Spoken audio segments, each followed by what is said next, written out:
It is 10 minutes past 10 p.m. East African time. Good evening. I am Ben Kitili in the Kenyan capital, Nairobi. You're just in time for Bottomline Africa. For the next 50 minutes or so, we shall be taking a look at the biggest stories across the continent. Many thanks for joining us. Let's take a look at the top stories tonight. Our focus right now is supporting the teams and the chef de missions and their administrative teams to do what they can do to try and track down those athletes. At least 13 athletes from 4 African countries have gone missing from the Commonwealth Games in Australia.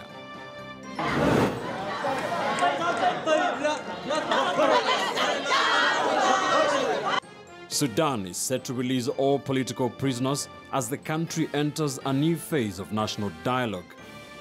I began in 2014. That's when I started doing the paperwork. Plus the story of innocent Mugubi, who hopes to one day fly his homemade aircraft.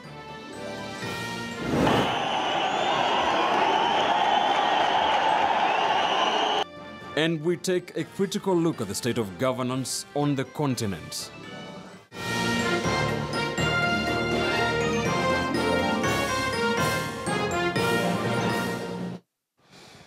All right, we have interesting discussions tonight. We shall be speaking about the East African Court of Justice. We shall be speaking to Geraldine Umugwaneza, the Deputy Registrar of the East African Court of Justice, after they just concluded conference here in Nairobi. Just what are some of the resolutions? What are some of the things that East Africans can expect? Do East Africans know about the East African Court of Justice?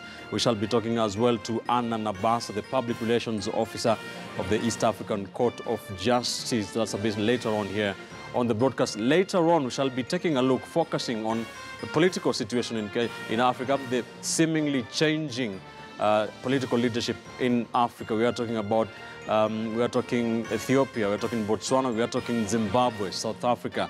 We shall be speaking to political analyst Mark Bichachi and Abel Oyeyo to shed their insights on those issues. Many thanks for staying with us. Now, on our Twitter poll question here on Bottomline Africa, tonight we are asking you, what is your assessment of the state of democracy here in Africa? Tell us what you think. Tweet us at Ben_Kitili is my Twitter handle, at KTN News. The hashtag to use is Bottomline Africa. We shall try to read some of your views here on the broadcast. Let's begin in the ongoing Commonwealth Games in Gold Coast, Australia. 5 more African athletes may have vanished from the Commonwealth Games. That is according to organizers, after 8 competitors from Cameroon were suspected of fleeing a day earlier. Gold Coast organizers confirmed reports that athletes from Rwanda and Uganda were thought to have gone missing, while they were also looking to verify the whereabouts of 2 squash players from Sierra Leone. More than 100 athletes overstayed their visas at the 2000 Sydney Olympics. Athlete visas for the Commonwealth Games expire on the 15th of May. That is according to the CEO Grivenberg. 8 athletes from conflict-hit Cameroon, 1/3 of the Central African countries, 24-strong team were said to be missing from the Commonwealth Games on Wednesday, sparking an Australian border force manhunt. As the search continues for Cameroon's 5 boxers and 3 weightlifters, Grivenberg insisted the welfare of the athletes came first. Has outstayed their visa welcome and provisions, or has formally applied for asylum. I would say that we just need to continue to monitor the situation and see. It's obviously our focus right now is supporting the teams and the chef de missions and their administrative teams to do what they can do to try and track down those athletes that are missing. Yes, we're obviously waiting to see. I think the Sierra Leone one is a bit speculative. So I think those are the 2 squash athletes, and we're obviously looking at that very carefully. But obviously there is a report of 1 Rwandan athlete. Right now we're just continuing to monitor that. Back on the continent, Sudan's President Omar al-Bashir has ordered the release of all political prisoners held in the country, according to the state news agency SUNA. The decision came in response to calls from political parties and groups that have participated in the country's ongoing national dialogue to grant detainees the opportunity to engage in the political process. According to Suna, Bashir, who has ruled Sudan since 1989, when he came to power in an Islamist military-backed coup, has said he will not stand in elections expected in the year 2020 and appointed a vice president last year for the very first time. Since 2015, Bashir has held ongoing meetings with opposition and rebel groups under the banner of a national dialogue, in part to end long-standing conflicts in warring regions such as Darfur. Many groups have boycotted the initiative, however, demanding that Bashir first repeal what they describe as repressive security and press laws and free political detainees. Last month, Bashir ordered about 80 political detainees released weeks after they were arrested amid countrywide protests over soaring food prices and ongoing austerity measures. Opposition groups have said about 50 political detainees remain in prison, including prominent politician Mohamed Mokhtar al-Khatib, the leader of Sudan's Communist Party.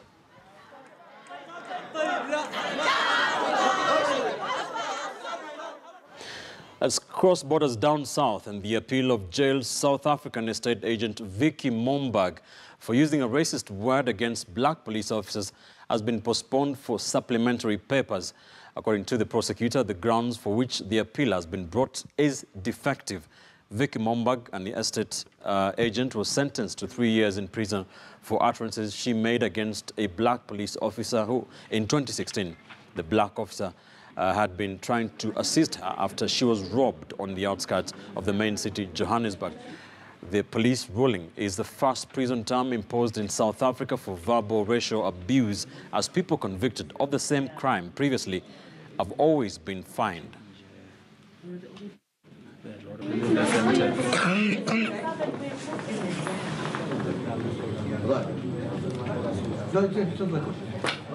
Why are we not going on the grounds that the witnesses will...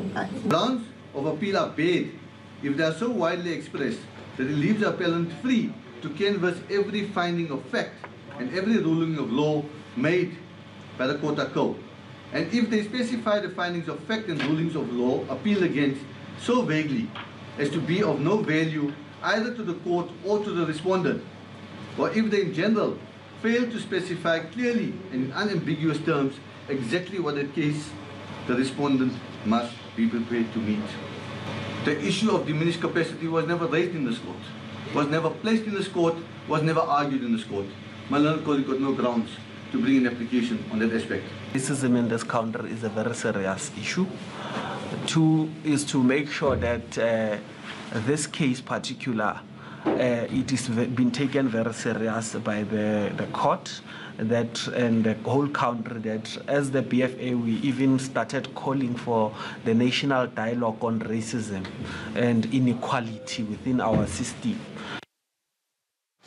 Ethiopia's new Prime Minister Abiy Ahmed has paid a visit to a hotbed of anti-government protests, asking residents for patience as he works to bring change to the country. Abiy is the first Prime Minister in modern Ethiopian history to come from the country's largest ethnicity, the Oromo, which took to the streets in late 2015 protesting the country's one-party government. Those protests continued for months, leading to hundreds of deaths and tens of thousands of arrests in an unprecedented challenge to the 27-year-old rule of the Ethiopian People's Revolutionary Democratic Front. Just over a week after his inauguration, Abiy addressed a crowd of thousands gathered in a stadium in Ambo, a town in the Oromo Federal Region, Oromia, that is a hotbed of protests and strikes.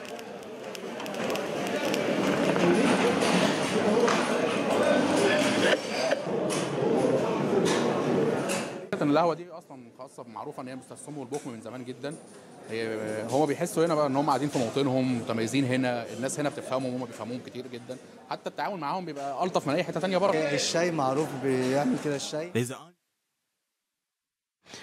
Let's take you to West Africa now, and many Liberians say they are concerned about their future after U.S. President Donald Trump ordered an end to special legal status for certain immigrants from Liberia.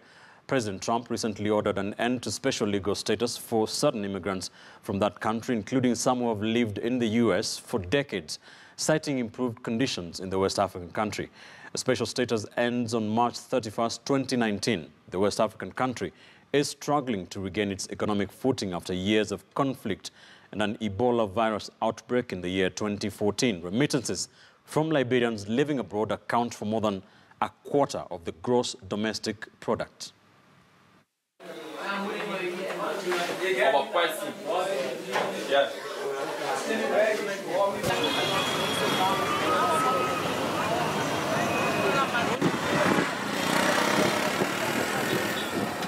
Found people who will not be deeply affected by these people returning back home. They are saying that let them come home and carry on development in the country. It's true. But what will become of us? That we are hoping on people on that side. And when they return, it will be a very much devastation for our family. So we are pleading to the Liberian government to demand that he's able to talk in this matter. It's something very devastating, especially to my family.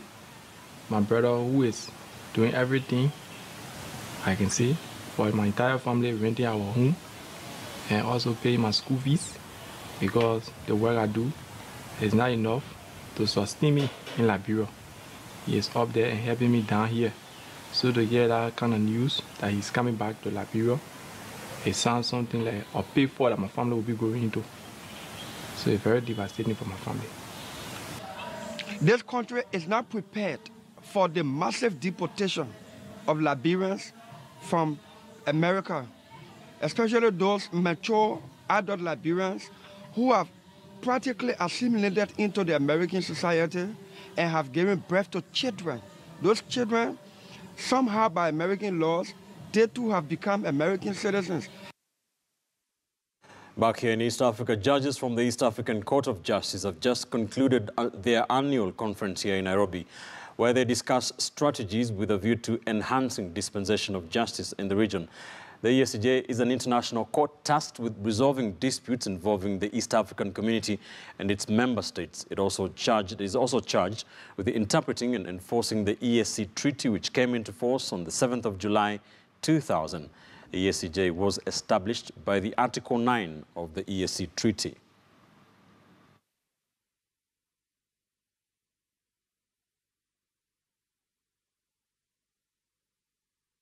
Let's now bring in two ladies who have been involved in this, and we have with us Geraldine Umugwaneza, the Deputy Registrar at the East African Court of Justice, as well as Anna Nabasa, Public Relations Officer at the ESCJ. Let me start with you, Deputy Registrar.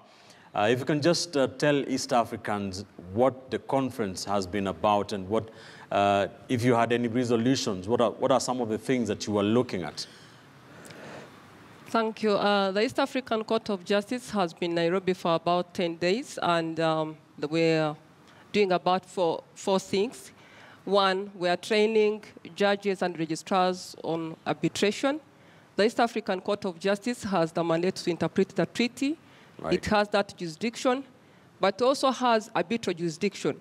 So when the judges of the East African Court of Justice are appointed, it's important that they should have arbitration skills. So some of them have the skills at the time of appointment, others do not have. So they were undergoing training, judges and registrars.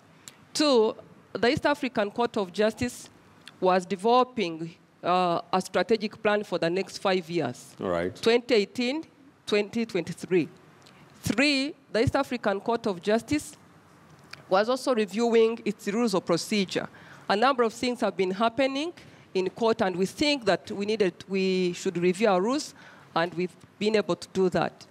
Four, the East African Court of Justice was granted financial and administrative autonomy in 2015. So with that autonomy, it comes with a lot of changes, and that necessitates amendment of some articles of the treaty. It is important that we, as the East African Court of Justice, know how to move forward after that autonomy was granted. So we were making a review of Chapter 8 of the treaty and making recommendations to the policymakers on some of the articles of the treaty that needs to be amended for us to be able to operationalize that autonomy. All right, talk to us about that autonomy, Madam Deputy Registrar. Do you believe that autonomy gives the East African Court of Justice more power, more teeth, so to speak? Yes, I do believe so. The East African Court of Justice will be able, with that autonomy, will be able to manage the finances, will be able to manage its own budget, will be able to recruit its own staff, will be able to do the daily administration without depending on other organs of the community, largely the Secretariat. So we will be much more independent as a judicial organ of the community. So that way, daily operations of the court are easy. And that way, we can be able to be efficient as the court of the community in terms of contributing to integration and moving it forward. Thank you. All right, and there has been a lot of debates on several platforms on what the EACJ can or cannot do, what it has the mandate to do. I've had an example given that the EACJ cannot revise or listen to a decision or deal with a decision made by a constitutional court of any of the member states. What is the key mandate of the EACJ? The key mandate of the East African Court of Justice is to interpret the treaty. Any article of the treaty that a citizen or a resident of the East African Court of Justice feels that touches on a breach, touches on a wrong that has been done to him or to a community or to anybody, if anybody feels aggrieved and feels there has been a breach of any article of the treaty, then the East African Court of Justice has the mandate, if you come to it, to interpret that into the circumstances of the wrong that was committed. All right. So the mandate is interpretation of the treaty that binds the entire community of 6 partner states. All right, let's bring in Anna Nabasa, Public Relations Officer at the East African Court of Justice. Thank you also for joining us, Madam. Do East Africans know about the EACJ? Thank you, viewers. Actually, it's one of the challenges that the East African Court of Justice is facing. All right. As the court is not visible. When you go outside, most of the people don't know that this court exists. And so it is still a challenge, but the court is laying a strategy on how to reach to each one of us, to reach to the public, to reach to all partner states, to reach the East Africans, to ensure that people in the East Africa who deserve justice that this court offers, so should get to know and understand more about this court. So to be honest, the court is not well known on the ground. All right. And so we look forward to engage the public, to engage all the media, to engage each kind of strategy, or to target any audience that could come to publicize the court. So there's usually a feeling that among many East Africans that the EACJ is just a court for Tanzanians because it is in Arusha. I mean, what will you do as a communication team to make sure you have more visibility across the region? Right now, visibility is one of the key issues that has been included on the strategic plan the court has just adopted today. And so we are ensuring the court has a strategy to make sure it carries its hearings or its court session that starts sitting in all partner states. And this one, the court has attempted to have its sessions in some of the partner states. For example, we did it here in Kenya, and we have also had it in Tanzania, in Dar es Salaam, and the court, at any time, it will plan to be sitting in various partner states to ensure that at least everyone have a feeling that this court exists. All right. Madam Registrar, let me come back to you. And so are the judges of the EACJ ready, and do they have what it takes to deal with these issues that are mandated to the EACJ? Yes, I can say judges are ready. Judges that are appointed to the East African Court of Justice, they have the skills, they have the competencies. When they are appointed, the only thing that we do is to train them on matters of interpretation of the treaty. It was also to help to train them on matters of international law. Some of them have a background, others do not have. It is also to train them on matters of arbitration, matters of also handling trade disputes, because also there is an extended, there is a protocol that extends the mandate of the court to include matters of trade. It was signed in February 2015 by heads of state. It is yet to be ratified. So as we've gone through the training for the last week, and as we also think of training even to polish up more the skills, right, I really think and believe that the judges of the East African Court of Justice are ready and have the competence to handle any matter that can come in any of those areas. Final question to you, Madam. Do you receive or do you need any help from the judicial systems of the member states? Sorry, I beg your pardon? Do you need or do you usually get any help or assistance, support from the judicial systems of the member states? Yes, we always get support from the judicial, from the national courts, but still we need to go far, deep, so that we relate and strengthen our relationship with the national courts. Because this is where the national courts have the mandate to interpret the treaty. They have that jurisdiction. Right. But where they find they need interpretation on any aspect, then they refer those matters to the East African Court of Justice as preliminary references for preliminary rulings. So that is one of the support that we relate with the national courts. And another aspect where we have to engage them as the judicial partners. Right. Because these are our key stakeholders where at any time in the national courts that we definitely have to work with them and to ensure adherence of justice in the region. All right, thanks a lot, ladies, for talking to us tonight. Very informative indeed. Geraldine Umugwaneza, the Deputy Registrar, the East African Court of Justice, and Anna Nabasa, Public Relations Officer. Many thanks for staying with us here on Bottomline Africa. Let's take a quick commercial break. When we come back, we change gears from judicial issues to political issues. We take a look at the seemingly changing face of political leadership on the continent. We shall be speaking to political analysts Ebo Oyeyo and Mark Bichache. Don't go too far.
This is KTN News.